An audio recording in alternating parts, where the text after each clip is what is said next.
Hello students, I hope आप सभी अच्छे होंगे और अच्छे से अपनी पढ़ाई कर रहे होंगे। हमने लास्ट वीडियो में ट्रांसफर सेक्शन ऑफ एंथर की स्टडी की थी और उसी के अंदर मिलने वाले पॉलन से मींस माइक्रोस्पोरेंजियम के बारे में जाना था। तो एक बार फिर देख लेते हैं। ये ट्रांसफर सेक्शन ऑफ एंथर है। ये 4 लेयर से घिरा रहता है, जिसमें से 3 प्रोटेक्टिव लेयर होती हैं और एक नरिशिंग लेयर कहलाती है। अगर हम देखेंगे तो सबसे बाहर की सिंगल लेयर एपिडर्मल लेयर, उसके बाद एक और सिंगल लेयर मिलती है जिसको हम एंडोथीसियम लेयर बोलते हैं। उसके बाद नेक्स्ट लेयर मिलती है जिसको हम मिडिल लेयर बोलते हैं। यह 2-3 परत मोटी होती है। और जो सबसे अंदर की लेयर है, लास्ट वन लेयर है, उसको हम क्या बोलते हैं? टैपिटम बोलते हैं। ये नरिशिंग लेयर भी कहलाती है। इनिशियल स्टेज में पॉलन ग्रेन्स का नरिशमेंट करती है। क्लियर? अब हम यहाँ अगर देखेंगे तो ये जो गोल स्ट्रक्चर आपको 4 दिखाई दे रहे हैं, इनको हम माइक्रोस्पोरेंजियम बोलते हैं। तो जब पॉलन ग्रेन यंग होता है, पॉलन ग्रेन का स्ट्रक्चर हम पढ़ चुके हैं। पॉलन ग्रेन जब यंग होता है तो ये जो स्ट्रक्चर होता है ये माइक्रोस्पोरेंजियम कहलाता है और इसके अंदर स्पोरोजीनस टिश्यूज होते हैं। ये लिखा है यहाँ पे, स्पोरोजीनस टिश्यूज होते हैं जो कॉम्पैक्टली अरेंज होते हैं। क्लियर? जब ये मैच्योर होता है तो इसका साइज बढ़ने लग जाता है, इस स्ट्रक्चर का साइज बढ़ने लग जाता है माइक्रोस्पोरेंजियम का, और जो स्पोरोजीनस टिश्यू होते हैं वो एक दूसरे से थोड़े से गैप में आ जाते हैं, या हम ये कह सकते हैं उनके बीच में स्पेस आ जाता है। क्लियर? यही स्पोरोजीनस टिश्यूज आगे जाके एमएमसी कहलाते हैं। एमएमसी का फुल फॉर्म होता है microspore mother cell. Clear? MMC का फुल फॉर्म होता है माइक्रोस्पोर मदर सेल। यही एमएमसी आगे जाके क्या करती हैं? पॉलन ग्रेन्स का निर्माण करती हैं।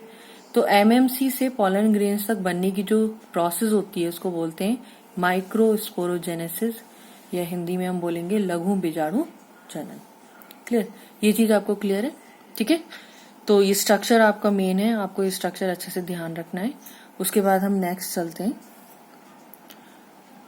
अपने टॉपिक पर, जिसको हम आज पढ़ने वाले हैं, माइक्रोस्पोरोजेनेसिस, जिसको हम हिंदी में बोलते हैं लघु बीजाणु जनन।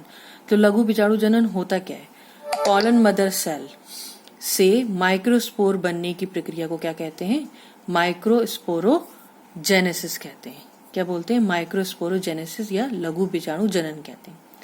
एक एमएमसी से हमें कितने माइक्रोस्पोर मिलते हैं? हमें 4 माइक्रोस्पोर मिलते हैं। तो जब ये 4 माइक्रोस्पोर मिलेंगे तो हमें कौन सा डिवीजन देखने को मिलेगा? यहाँ पे मियोसिस डिवीजन देखने को मिलेगा। और जो हमारी एमएमसी होती है वो कितने नंबर ऑफ सेल होंगे? उसमें 2n number of cells, 2n number of chromosomes होते हैं। कितने number of chromosome? 2n number, मतलब वो डिप्लॉयड होती है। क्या होती है? डिप्लॉयड होती है। उसमें मियोसिस डिवीजन होगा और क्या बनाएगी वो? 4 पॉलन ग्रेन्स बनाएगी। क्या बनाएगी? 4 पॉलन ग्रेन्स। तो हम इसको देख लेते हैं एक बार, किस तरीके से ये डिवाइड करती है और किस तरीके से इसमें 4 पॉलन ग्रेन्स बनते हैं। ये देख सकते हैं आप, एक स्ट्रक्चर दे रखा है। ये हमारी एमएमसी है, जिसको हम हिंदी में पराग मात्र कोशिका भी कहते हैं। इसके अंदर अर्धसूत्री विभाजन होता है, मियोसिस डिवीजन जिसको हम बोलेंगे। और हमको पता है मियोसिस डिवीजन के 2 पार्ट होते हैं, मियोसिस 1 और मियोसिस 2। और उसके बाद हमको 4 कोशिकाएं मिलती हैं। कितनी कोशिकाएं मिलती हैं? 4 कोशिकाएं मिलती हैं। इसको हम बोलते हैं लघु बीजाणु चतुष्क या टेट्राड। ठीक है, माइक्रोस्पोर टेट्राड या लघु बीजाणु चतुष्क। ये चारों आपस में स्टार्टिंग स्टेज में जुड़े हुए रहते हैं। क्लियर? और इनके अलग अलग अरेंजमेंट होते हैं। वो अरेंजमेंट क्या हो सकते हैं उसको देख लेते हैं हम एक बार। ये हमारी एमएमसी है, इसने डिवाइड किया। ये 2n नंबर ऑफ क्रोमोसोम थे, इसमें 1 मियोटिक डिवीजन हुआ, उससे हमें 4 माइक्रोस्पोर टेट्राड मिले। इन टेट्राड का अरेंजमेंट अलग अलग तरीके से हो सकता है और उसके अलग अलग नाम है जो हम देख लेंगे एक बार। अगर ये अरेंजमेंट इस तरीके से होता है, इसमें आपको 3 सेल्स दिख रही होंगी, एक पीछे की तरफ है। इस स्ट्रक्चर को या इस अरेंजमेंट को बोलते हैं टेट्राहेड्रल अरेंजमेंट। क्या बोलते हैं? Tetrahedral arrangement. और यही सबसे ज्यादा कॉमन होता है एंजियोस्पर्म प्लांट में। क्लियर? उसके बाद आपको इस तरीके का अरेंजमेंट दिख रहा होगा, इसको बोलते हैं आइसोबाइलेटरल अरेंजमेंट या एक्स शेप अरेंजमेंट भी बोला जाता है। एक्स बना रहा है ना ये एक तरीके से, तो इसको हम एक्स शेप अरेंजमेंट भी कह सकते हैं। क्लियर? और उसके बाद हम देखेंगे एक साथ लगी हुई है चारों सेल्स एक ही लाइन में, इसको हम बोलेंगे लीनियर टेट्राड, क्या बोलते हैं, लीनियर टेट्राड, एक ही लाइन में लगे हुए हैं। और इस अरेंजमेंट को बोलेंगे हम, 2 सेल्स ऊपर लगी हैं, बाकी 3rd नीचे, 4th उसके नीचे, तो इसको हम टी शेप्ड अरेंजमेंट बोलते हैं। तो ये सारे अरेंजमेंट पाए जा सकते हैं किसमें, जब एमएमसी डिवाइड करती है और माइक्रोस्पोर टेट्राड बनाती है। लेकिन जो सबसे कॉमन टेट्राड है वो है टेट्राहेड्रल स्ट्रक्चर, यही मोस्टली हमें देखने को मिलता है। और स्टार्टिंग स्टेज पर ये चारों माइक्रोस्पोर आपस में जुड़े रहते हैं, ठीक है। एक सब्सटेंस होता है जिसकी वजह से चिपके रहते हैं आपस में, इसको बोलते हैं कैलोस, CALLOS। कैलोस की लाइनिंग या हम बोल सकते हैं यहाँ पे लेयरिंग होती है, जिसकी वजह से ये चारों आपस में जुड़े रहते हैं। स्टार्टिंग में मैंने आपको बताया था कि जो हमारी सेल्स थी, जो नरिशिंग सेल्स थी, वो एक एंजाइम सीक्रेट करती हैं जिसको हम कैलेज एंजाइम के नाम से जानते हैं। इसी कैलेज एंजाइम की वजह से ये आगे चलकर चारों जो ये टेट्राड हैं, जो माइक्रोस्पोर हैं, जो आपस में जुड़े हुए हैं 4 माइक्रोस्पोर, ये अलग अलग हो जाते हैं और 4 पॉलन ग्रेन्स का निर्माण करते हैं। अभी ये पॉलन ग्रेन्स में सिर्फ सिंगल सेल है। पॉलन ग्रेन्स में क्या है, अभी ये सिंगल सेल है, सिंगल न्यूक्लिएटेड है। क्लियर। इस स्टेज के बाद एक स्टेज और आती है, तब जाके ये क्या करते हैं, अपने को रिलीज करते हैं एयर में। तो हम यहाँ पे देख सकते हैं, इसका थोड़ा सा स्ट्रक्चर दे रखा है हमने पॉलन ग्रेन का। ये अपने चारों तरफ एक आउटर मेम्ब्रेन फॉर्म करते हैं और एक इनर मेम्ब्रेन फॉर्म करते हैं। ये आउटर मेम्ब्रेन एक्साइन कहलाती है और इनर मेम्ब्रेन क्या कहलाती है, एंटाइन। मैं रिपीट कर रही हूँ, ये हमें यहाँ पॉलन ग्रेन्स मिले, 4 पॉलन ग्रेन। इस तरीके से बहुत सारे पॉलन ग्रेन्स मिलते हैं क्योंकि बहुत सारी एमएमसी हैं, million numbers of pollen grains बनाती हैं यहाँ पर। और ये पॉलन ग्रेन्स रिलीज होने से पहले अपने चारों ओर कवरिंग बनाते हैं। 2 लेयर की कवरिंग होती है ये। बाहर की लेयर एक्साइन कहलाती है और इनर लेयर क्या कहलाती है, एंटाइन कहलाती है। इसके अंदर स्टार्टिंग स्टेज पे एक ही न्यूक्लियस होता है। एक न्यूक्लियस दिख रहा होगा आपको, ये बना हुआ है न्यूक्लियस, ये वैक्यूल है, ये न्यूक्लियस होता है। इसमें माइटोसिस डिवीजन होता है। मियोसिस तो हो चुका है ऑलरेडी, इसमें n नंबर ऑफ क्रोमोसोम है, तो और रिडक्शन डिवीजन तो होगा नहीं इसमें। तो इसमें माइटोसिस डिवीजन होता है किसके अंदर, पॉलन सैक के अंदर ही, ठीक है। किसके अंदर हो रहा है ये, पॉलन सैक के अंदर हो रहा है ये माइटोटिक डिवीजन। और इस माइटोटिक डिवीजन के बाद ये 2 सेल्स बना लेती है अपने अंदर। एक छोटी सेल होती है बिल्कुल, जो एंटाइन से चिपकी हुई रहती है, जिसको हम जनरेटिव सेल बोलते हैं। क्या बोलते हैं हम, जनरेटिव सेल बोलते हैं। और एक बड़ी सेल होती है, ये दिख रही है, पूरा आपको ये स्पेस दिख रहा होगा, इसको हम बोलते हैं वेजिटेटिव सेल। वेजिटेटिव सेल का काम होता है पॉलन ट्यूब बनाना। जब हम देखेंगे आगे स्टिग्मा पे पॉलन ग्रेन जाता है तो पॉलन ट्यूब का फॉर्मेशन होता है, तो वेजिटेटिव सेल का काम होता है पॉलन ट्यूब बनाना। इसके अलावा जो एक्साइन होती है, इसमें ये कंटिन्यूएशन में नहीं होती, ठीक है, यहाँ पे दिखाया नहीं है मैंने, कंटिन्यूएशन में नहीं होती। यहाँ पे छोटे से 3 पोर मिलते हैं, अलग अलग स्पेस, थोड़ा स्पेस छोड़ के, ठीक है। ये वॉल हो गई और यहाँ पे क्या होंगे, पोर होंगे, माइक्रोपोर्स होते हैं, ठीक है। यहाँ पे कंटिन्यूएशन में नहीं होती है एक्साइन, इसमें माइक्रोपोर मिलते हैं।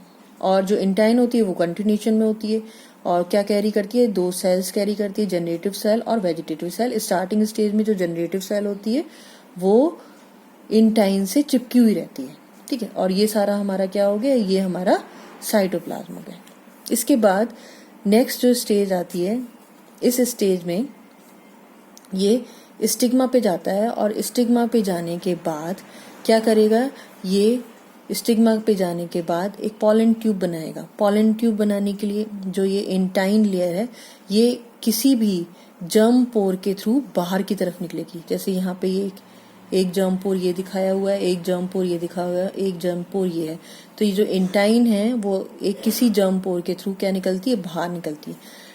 ये इस वॉल को ये रप्चर नहीं किया जा सकता क्योंकि ये एक बहुत हार्ड सब्सटेंस से मिलके बनती है, जिसको हम स्पोरोपोलेनिन के नाम से जानते हैं। स्पोरोपोलेनिन बहुत हार्ड सब्सटेंस होता है। ये इतना हार्ड होता है कि ये जो वॉल है या जो भी मटेरियल है वो उसको रप्चर नहीं कर सकता, ठीक है। तो ये तो एज इट इज रहेगी, सिर्फ पोर के थ्रू क्या निकलेगी, ये एंटाइन निकलेगी, ग्रोथ करेगी और सारा साइटोप्लाज्म क्या होगा, इधर की तरफ मूव करने लगेगा।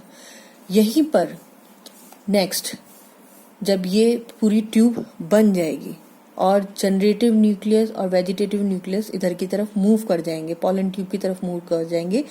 तो इसमें सेकेंड माइटोसिस डिवीजन होता है। क्या होता है? सेकेंड माइटोसिस डिवीजन होता है और जनरेटिव सेल डिवाइड करके 2 हैप्लॉइड मेल गैमीट्स का निर्माण करती है। मैं दोबारा से रिपीट कर रही हूँ, जनरेटिव सेल डिवाइड करके 2 हैप्लॉइड मेल गैमीट्स का निर्माण करती है और vegetative cell at the end as a continuation में रहता है और पॉलन ट्यूब की ग्रोथ कराता है।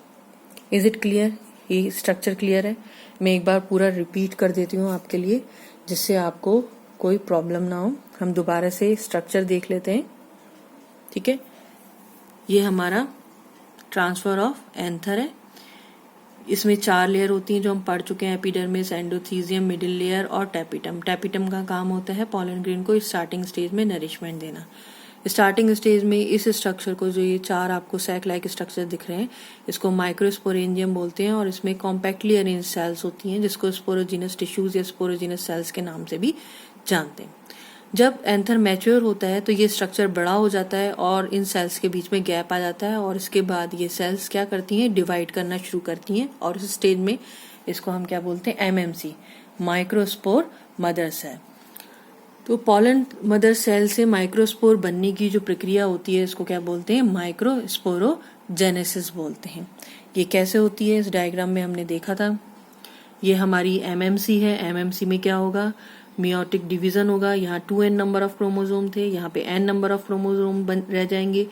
डिवाइड करके ये एक टेट्राड बनाती है जो स्टार्टिंग स्टेज में आपस में जुड़े रहते हैं। वो टेट्राड का अरेंजमेंट अलग अलग तरीके से हो सकता है, जैसे वो टेट्राहेड्रल स्टेज में भी हो सकते हैं, आइसो बाइलेटरल स्टेज में भी हो सकते हैं, एक्स शेप्ड स्ट्रक्चर, या लीनियर स्टेज में भी हो सकते हैं, या टी शेप्ड टेट्राड भी हो सकता है। जो मोस्ट कॉमन है वो है टेट्राहेड्रल। यही ज्यादातर एंजियोस्पर्म प्लांट्स में मिलता है। उसके बाद जब हमें 4 ये पॉलन ग्रेन्स मिल जाते हैं जो आपस में जुड़े हुए हैं, तो कैलेज नाम के एंजाइम की हेल्प से जो टैपिटम लेयर बनाती है, ये टैपिटम लेयर इसे बनाती है, तो कैलेज नामक एंजाइम की हेल्प से ये अलग अलग हो जाते हैं और 4 अलग पॉलन ग्रेन्स बनाते हैं। ये एक एमएमसी की बात हो रही है। इसी तरीके से कई सारी एमएमसी होती हैं हजारों की संख्या में जो कई सारे पॉलन ग्रेन्स बनाती हैं। ये पॉलन ग्रेन्स अभी पॉलन सैक के अंदर ही है। इसमें डिवीजन होगा, फर्स्ट माइटोसिस डिवीजन होगा और फर्स्ट माइटोसिस डिवीजन के बाद ये 2 सेल बनाएगा। एक जनरेटिव सेल कहलाएगी और एक वेजिटेटिव सेल कहलाएगी। वेजिटेटिव सेल का पोर्शन बड़ा होता है, जनरेटिव सेल का पोर्शन छोटा होता है, लेकिन जनरेटिव सेल का न्यूक्लियस कंपैरेटिवली बड़ा होता है और ज्यादा एक्टिव होता है, क्योंकि इसी को आगे जाके क्या बनाने होते हैं? 2 मेल गैमीट्स। क्या बनाने हैं इसको आगे जाके? 2 मेल गैमीट्स बनाने। तो इसमें माइटोसिस डिवीजन हुआ, 2 सेल्स बनी। वो सेल्स आगे जाके ग्रोथ करके नेक्स्ट हमारी पॉलन ट्यूब बनाएंगी और ये दोनों सेल्स पॉलन ट्यूब में ट्रांसफर हो जाएंगी। पॉलन ट्यूब में ट्रांसफर होने के बाद जो जनरेटिव सेल है वो सेकेंड माइटोसिस डिवीजन करके क्या बनाती है? 2 हैप्लॉइड मेल गैमीट्स का निर्माण करती है। Is it clear? तो आज यहीं तक हम पढ़ेंगे और इसके बाद हम जो भी पढ़ते जा रहे हैं आप उनके नोट्स बनाइए और अच्छे से उसको प्रिपेयर करिए, याद करिए, नहीं तो सब आपका क्या हो जाएगा? मिक्स हो जाएगा और आपको कुछ भी याद नहीं रहेगा, क्योंकि आपको पता है बायो में हर चीज एक दूसरे से क्या है? लिंक है। तो मैं ये आप पे विश्वास करती हूँ कि आप नोट्स बनाएंगे और अच्छे से पढ़ेंगे। Okay, thank you.